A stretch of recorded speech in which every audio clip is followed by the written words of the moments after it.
It's very weird. It's all very creepy.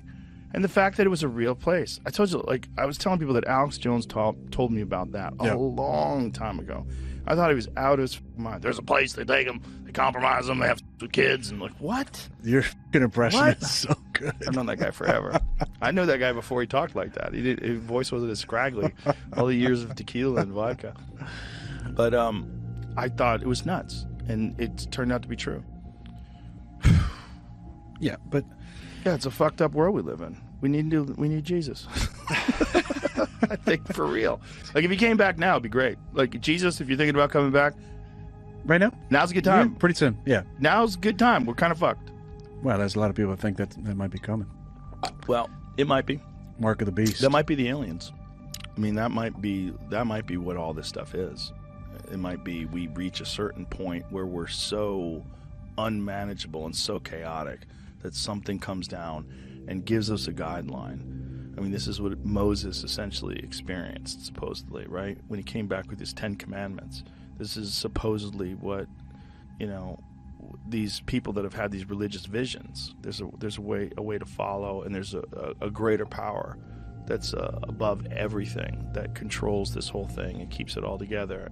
This shit matters. Yeah. That it does matter. Yeah, like everything we do matters. I think if atheists, I think, can find their own religion. It might be religion of science or religion of climate change or whatever it might be. But to not believe in a higher power means that really nothing I do matters, ultimately. I live, I die, that's it. I have a hard time with that because I believe there's a seen world and an unseen world. And there's forces of good and forces of evil. And that there's a purpose for all this. And there's, there's a lot of reasons why we're doing this. There's a lot of opportunities to do this. If there is the Christianity part and Jesus wants to come back and save everything, it'd be good right around now. Yeah. I got to think that something, I think this is going to be a crazy year. I think something, especially if it gets down to it. Yeah. Yeah. But it's a wild world we live in. The fact that all this is true, and that this is like inarguably true. All the things we're saying is inarguably true. That's not the words. Like they talk about some of the stories in the ancient texts and in the Bible. They don't have the words to explain like what a spaceship is. It's like, no, it's like a chariot in the sky. Ezekiel. Yeah. When you pull up the description that Ezekiel had of the wheel within a wheel, my God, it sounds like a UFO. Yeah.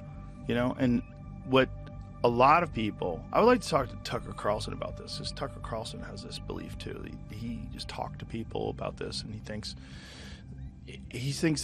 that it's always been here, and that it's a part of existence, and that this is a part of these biblical stories of angels and devils, and that's what they're really talking about. They're talking about these interdimensional beings. Yeah, it's likely that they've always been here, and it might be connected somehow or another to our minds. The mind, which produces psychedelic chemicals, might also be a gateway to other dimensions. Whatever you experience when you experience dimethyltryptamine, which we know is produced by the brain, which is the key component of ayahuasca, you experience entities. You experience exactly what they're talking about there. Yeah. So what is that?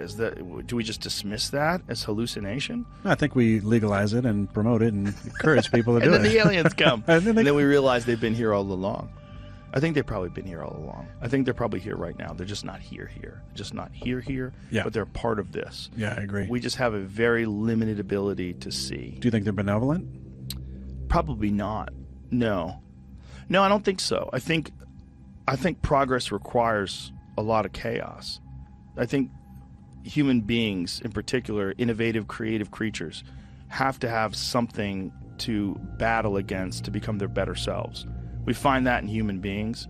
I think there's probably a universal rule as far as how progress gets perpetrated. It probably gets created through battle. There's got to be some benevolent races, though, if there's multiple races of... Perhaps benevolence is just like our desire for ultimate peace. We have this like ridiculous idea that, like you can have good with no evil. And there's no real evidence for that. No, I agree. There's no real evidence as far as human society. Eyes Wide Shut's pretty my crazy God. movie. That is pretty crazy. Because back when Eyes Wide Shut first came out, everybody's like, well, that's not real. And then you hear about Epstein's Island, you're like, maybe it was. Maybe there are parties like that. There's a conspiracy that he was killed because of that movie. Really? You know about this? How many people, like those guys that were CEOs that had given him money, hundreds of millions of dollars? The fact that you would walk in the foyer of his house in New York City and Bill Clinton's wearing a fucking dress and a painting, and Bill Clinton was on the flight and the Bush logs. painting? Yeah, and still there's no effort whatsoever to try to get to the bottom of it, find out who the people were and why they were there, and there's no like real hardcore congressional investigation of what was being done, how were they being influenced, what was it about. Why do you think that is? Some fucking powerful people on that list, Jack. If there was an Epstein's Island, which there was, and if There could be other ones. Dude, for sure. Why wouldn't it be? You ever see that congressional hearing? What is this? Ghislaine Maxwell could make millions from Jeffrey Epstein scandal. How's that? Writing a book? Yeah. How is that lady alive? It says she can take all profits, including any documentaries, podcasts, and films that come from the book. Wow. She only has a 20-year sentence. A lot of weird stuff. Well, that weird stuff, it used to be so easy to dismiss. But now, it's the Alex Jones was right meme. Like, you realize how many times that guy's been right? Like, how is he so good at predicting all these things that are happening? Because the guy's balls deep in it all day long. Yeah. You could call him right now. It's like, I'm doing the documents. I'm reading the research right now. This is sick. This is what they're doing. This is the plan. I talk to him all the time. We text each other. Every time something's crazy, I'll text him. Like, what is this? And he'll send me all these fucking documents. He's talking about, I saw something he said the other day about, you gotta have your shit ready in case they turn the power off, turn the water off, do something like that. Well, there's a lot of people that think that, including me. Because if I was a foreign government and I wanted to cripple America, I would kill the power grid. I mean, like, there has to be something that I don't know what it is. Aliens. It might be. Might be the only thing. It might be. I mean, it's interesting to see how much has changed, in that over the last, 15 years, just how people can talk about it now without being called crazy. Yeah. There's some disclosure. Mm-hmm. And the darkest theory is one that Lazar talked about. He said is something that they talked to him about when he was working on these back engineered crafts, is that what they use us as is vessels that we are souls. We hold souls, and that this is essentially a farm, and this is how they develop souls through us, and that what our soul is. I mean, if you had to imagine what our soul is some force, something that they farm here with us. When we die, it transcends and becomes whatever they are in whatever space they exist in. That's what Bob said? He's talking about it, that this is one of the crazier stories that has to do with religion that's attached to the UFO phenomenon. And Diana Tucker's Basalka talked about the demonic part of it. Yeah. What did Diana say? Well, this is what some of these people think, is that these things have always been here and they are a part of our history, and that this idea that they're coming here on these metal crafts from another planet is not necessarily the whole picture. But don't you think there has to be some sort of field of value that can orient people into, like, hey, let's do things a little bit better because these things actually matter. There is right and wrong. There is morality. There is certain, like...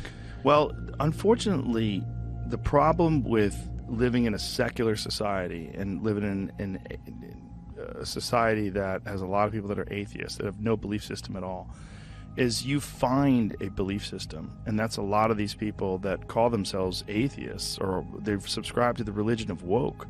Their God is equity and inclusiveness. Their God is this ideology that they think that you have to subscribe to, and that's why it's spooky. But I think as time rolls on, people are going to understand the need to have some sort of divine structure to things, some sort of belief in the sanctity of love and of truth. And a lot of that comes from religion. A lot of people's moral compass and the guidelines that they've used to follow to live a just and righteous life has come from religion.